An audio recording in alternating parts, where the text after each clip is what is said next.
인테리어 필름과 페인트는 대표적인 인테리어 마감재입니다. 인테리어가 처음이신 분들은 어떤 시공이 더 좋은지 고민되실 거예요. 두 가지의 장단점을 확실히 알고 나면 선택이 쉬워집니다. 끝까지 잘 따라와 주세요.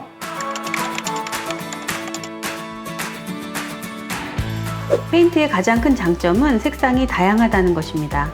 베이스 컬러로 활용되는 흰색, 아이보리색, 베이지색부터 경우에 따라서는 분홍색, 청록색 등 각종 다양한 색상을 자유롭게 조색해서 쓸 수 있어서 페인트 시공으로 원하는 분위기와 스타일을 자유롭게 표현할 수 있습니다. 페인트는 질감의 종류도 여러 가지가 있는데요. 벨벳의 느낌을 살린 벨베틱스라는 제품부터 뿌렸을 때 거칠거칠한 돌의 느낌을 주는 페인트, 콘크리트 느낌을 내주는 페인트 등 다양한 질감을 표현하는 페인트가 있어서 포인트가 되는 시공을 할 수 있다는 것이 큰 장점입니다. 페인트의 큰 장점 중 하나는 비교적 쉽게 보수가 가능하다는 것입니다. 벽에 흠집이 생기거나 때가 탈 경우에도 부분적인 보수로 거의 눈에 띄지 않게 만들 수 있죠. 다만 이 부분은 어떤 페인트를 사용하는지에 따라 차이가 납니다. 해외 브랜드 중 벤자민 무어 같은 친환경 페인트는 부분적인 보수를 할 때 거의 눈에 띄지 않게 시공이 가능합니다.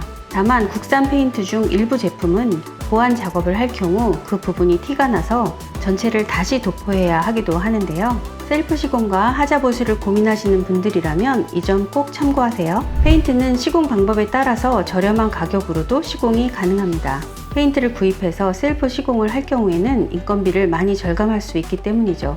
다만 시공 범위가 넓거나 깔끔한 시공을 원하시는 분들은 페인트 도장 업체에 의뢰를 하셔야 합니다. 도장 업체에 페인트 시공을 의뢰할 경우 필름 시공 기간보다 기간 소요가 길다는 단점이 있습니다. 보양 작업을 해야 하고 공간의 이음새나 튀어나온 부분에 대한 디테일한 보수 작업도 진행해야 하기 때문에 공간의 전처리 작업만으로도 많은 시간이 소요되죠. 기간 소요가 길기 때문에 인건비도 같이 높아지게 된다는 단점이 있습니다. 그리고 페인트 시공 시 냄새도 큰 단점 중 하나입니다. 페인트를 잘못 고른다면 시공 후 한참 동안 냄새 때문에 괴로울 수 있어요. 냄새는 자재에 따라서 많은 차이가 납니다. 벤자민 무어와 아우로, 던 에드워드 등의 유럽에서 친환경 인증을 받은 페인트들은 시공 후에도 페인트 냄새가 심하지 않습니다. 국산 페인트 중에서도 친환경 등급이 높은 것들은 시공 후 냄새가 거의 나지 않으니 냄새가 걱정되신다면 친환경 등급을 잘 확인해 보세요. 공간 전체를 단색의 페인트로만 시공한다면 공간이 단조롭고 밋밋하다고 느껴지기도 하는데요. 이럴 때 인테리어 필름을 추천드려요. 그럼 인테리어 필름의 장점과 단점도 함께 알아볼까요? 인테리어 필름의 가장 큰 장점 중 하나는 내구성이 아주 강하다는 것입니다. 필름은 PVC 재질을 코팅한 접착식 마감재로 비닐 계열이다 보니 물이나 오염에 아주 강하죠. 오염이 걱정되는 공간이라면 인테리어 필름을 시공해 보시기를 추천드립니다. 필름은 또한 시공 시간이 단축된다는 장점이 있습니다. 벽면에 크게 문제가 없는 현장이라면 시공이 빨라서 공사 기간을 많이 단축시킬 수 있다는 장점이 있어요. 공사 기간이 촉박한 현장이라면 필름이 단연 좋은 자재죠.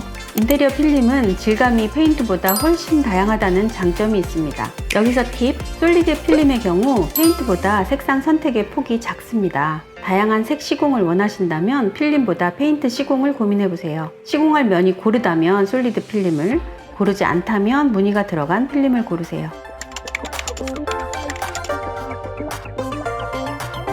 인테리어 필름은 페인트에 비해 자재비가 비쌉니다. 솔리드 필름은 미터당 저렴하게 구입이 가능하지만 무늬가 있는 필름이나 방연 필름일수록 자재 가격이 점점 높아집니다.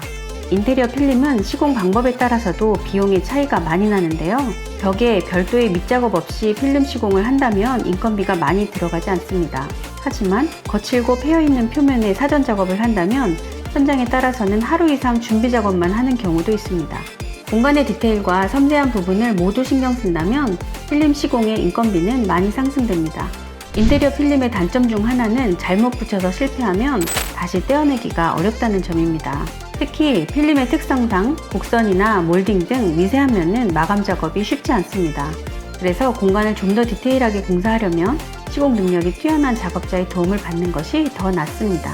여기서 팁! 필름 시공업체나 전문가를 섭외할 때 꼭 AS 여부를 사전에 확인하세요. 필름 특성상 기포가 생기거나 떨어지는 일이 많기 때문에 AS까지 책임지는 믿음직한 전문가를 고르는 것이 좋습니다.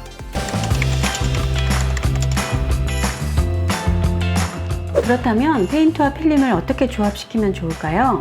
우리 집 인테리어 디자인에서 추천드리는 방법은 전체 벽면에 페인트를 칠해서 베이스를 단단하게 만들고 벽이나 가구, 문, 샤시 등의 필름을 시공하는 방법입니다. 인테리어 필름의 경우 도배나 페인트보다 자재비와 시공비가 높기 때문에 부분적으로 포인트가 되는 부분에만 시공을 한다면 효율적으로 사용할 수 있는 좋은 자재가 될 거예요. 그러려면 질감을 가진 그런 필름들을 사용해서 특정 부분에만 포인트를 주면 됩니다.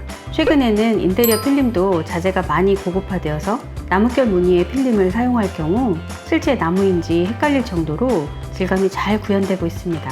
따뜻한 느낌을 내기 위해 문을 나무 무늬로 시공하는 경우가 많은데요. 이럴 경우 문에 사용한 우드 필름과 벽면을 같은 인테리어 필름으로 통일시키게 되면 훨씬 더 고급스럽고 호텔 같은 느낌을 연출할 수 있습니다. 가구를 모두 원목으로 구입하시기에 비용이 부담스럽다면 인테리어 필름으로 가구를 리폼해 보는 것도 아주 좋은 팁이 될 수 있어요.